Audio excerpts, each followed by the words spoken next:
I first realized something was wrong with Amanda 5 months after she started her new marketing job.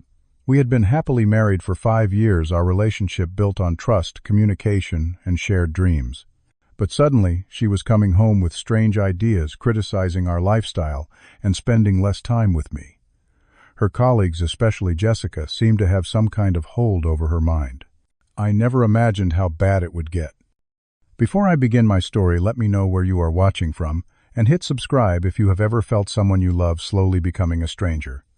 Marriage to Amanda had been everything I dreamed of for 5 wonderful years. We met in college, dated for 2 years, and married in a small but beautiful ceremony surrounded by our closest friends and family. We complemented each other perfectly. I was practical and grounded, working as a structural engineer. Amanda was creative and ambitious with a marketing degree and dreams of making it big in advertising. We had settled into a comfortable routine in our cozy apartment, saving for our first house while enjoying weekend hikes, movie nights, and dinner parties with friends. Life was good, not perfect, but genuinely happy. When Amanda told me about the job opening at Apex Innovations, a fast-growing marketing firm downtown, I encouraged her immediately. Her previous position at a smaller agency had been stagnant for years with little room for growth. This opportunity promised a significant salary increase, creative freedom, and real advancement potential. We stayed up late that night dreaming about what the extra income could mean for our future, a down payment on a house sooner than expected, maybe even starting the family we had been discussing. Just think, Clay. Amanda had set her eyes bright with excitement.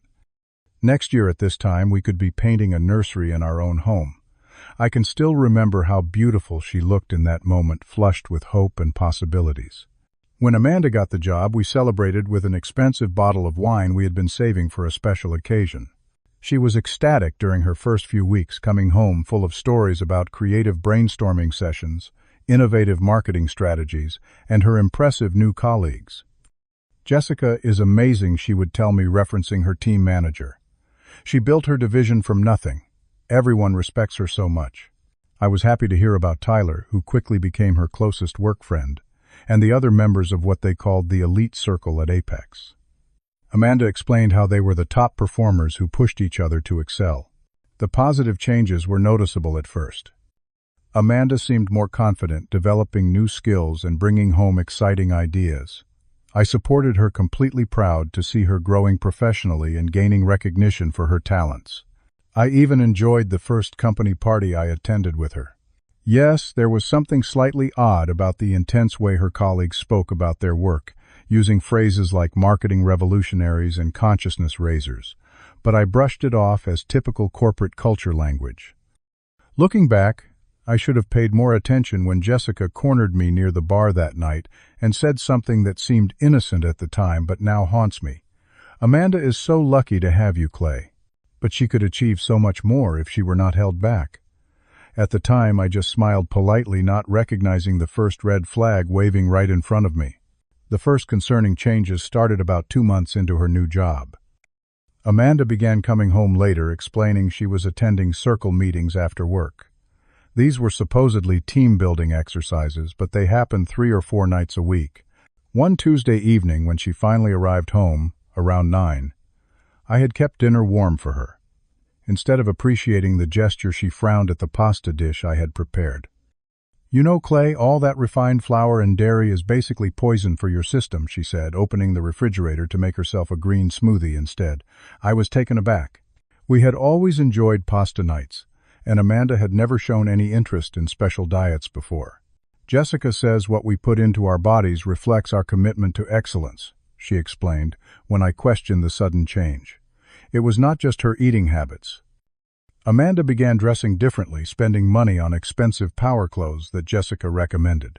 She started using strange phrases in everyday conversation: positive energy alignment, conscious awakening, higher purpose fulfillment, words that never existed in her vocabulary before. One night I found her watching videos on her laptop.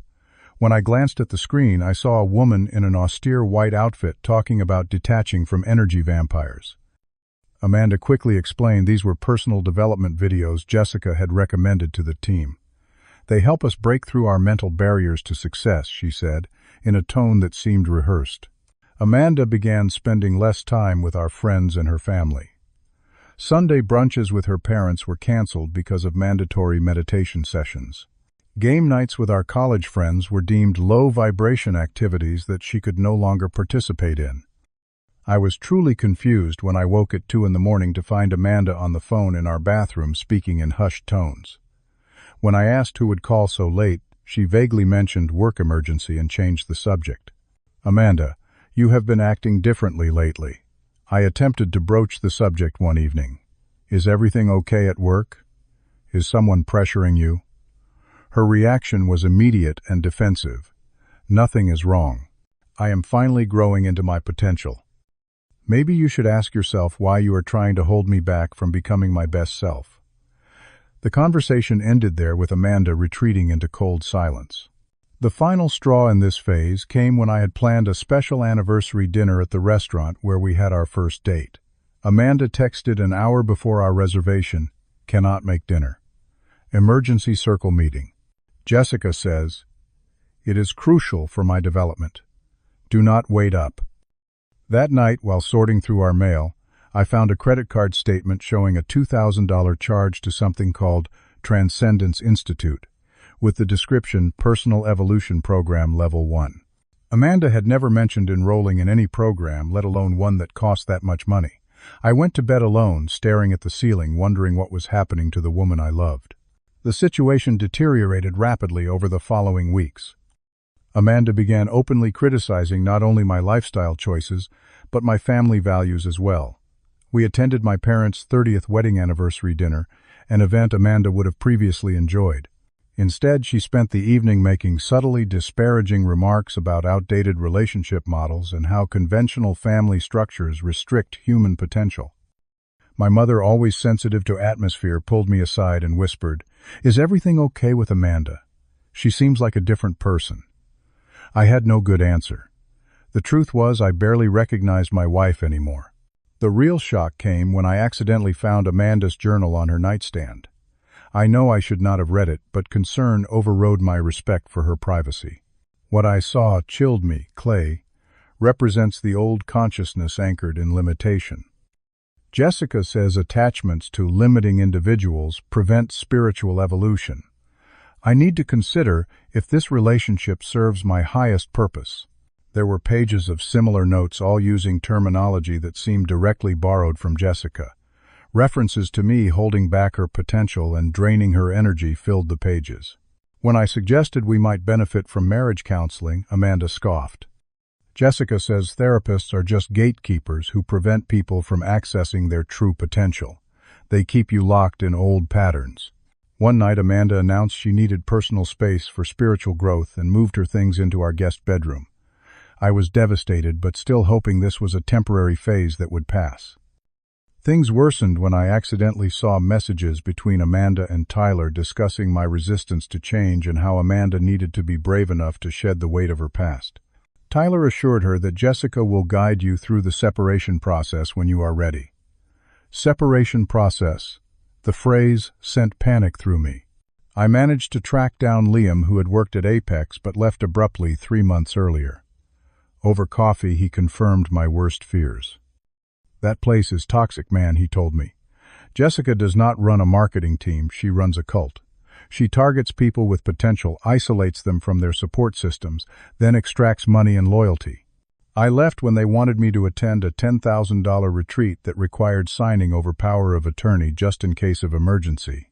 When I confronted Amanda about the unusual company culture, she exploded in anger. "You are just jealous of my growth. Jessica warned me you would try to sabotage my evolution when you felt threatened." Our financial situation became concerning when Amanda withdrew $4,000 from our joint savings without discussion. When questioned, she explained it was for an advanced course that Jessica had personally recommended. I tried reaching out to Amanda's college friends, hoping they might help her see what was happening. Each one told me Amanda had already contacted them, explaining she was removing negative influences from her life, and suggesting they not believe any desperate attempts I might make to communicate with her. The breaking point came after a particularly heated argument when I showed Amanda articles about cult-like workplace environments and how they separate people from loved ones. "You understand nothing," she said, her voice frighteningly calm. Jessica warned me this would happen. She said when someone is not evolved enough to comprehend your journey, they will try to drag you back down to their level. I see now she was right about you. The complete collapse of our marriage happened faster than I could have imagined. On a Tuesday morning, I found Amanda packing a large suitcase. What are you doing? I asked, though I already feared the answer. I have been accepted into the Transcendence Institute's 2-week rebirth program, she announced without looking up. Jessica pulled some strings to get me in. Only the most promising students are selected. When I researched this institute online, I discovered multiple allegations about it functioning as a mind control organization. Former members described sleep deprivation, thought reform techniques, and financial exploitation. That evening I did something I am not proud of. I drove to Apex Innovations and waited in my car until most employees had left.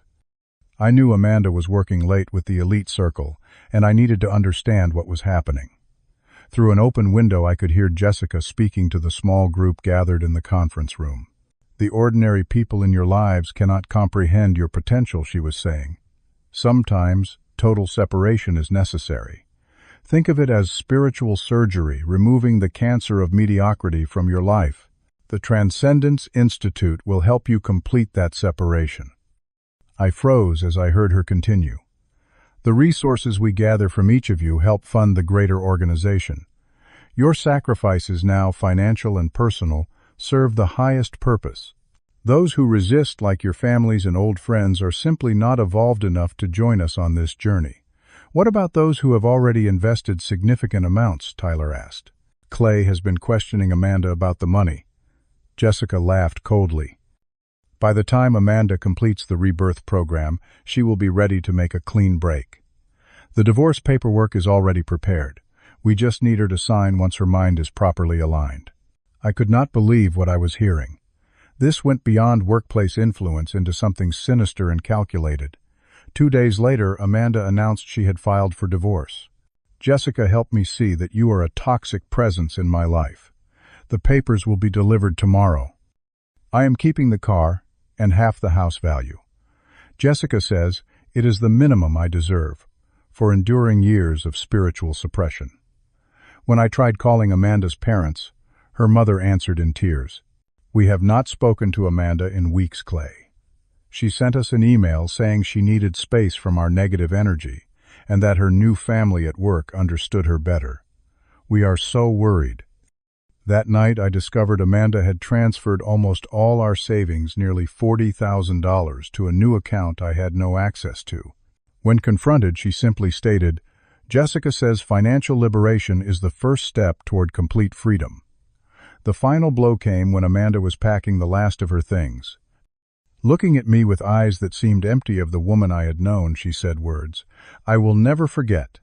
Jessica has shown me that you are a toxic element that must be cut out completely. You have been holding me back my entire life without me realizing it. Now I am free. As she walked out the door, I felt my entire world collapse around me. For 3 days I barely functioned. I called in sick to work, ignored calls from concerned friends, and tried to make sense of how my life had imploded so completely. But something Amanda had said kept repeating in my mind. Jessica says, Jessica says, Jessica says. It was as if my wife had surrendered her own thoughts entirely. On the 4th day, clarity finally broke through my despair. This was not about a failing marriage or growing apart. This was something more calculated, more deliberate. I began methodically gathering information. First, I created a timeline of changes in Amanda since joining Apex. Then I reached out to former employees through LinkedIn. Many were reluctant to talk, but a few shared similar experiences of colleagues who had undergone radical personality changes under Jessica's influence.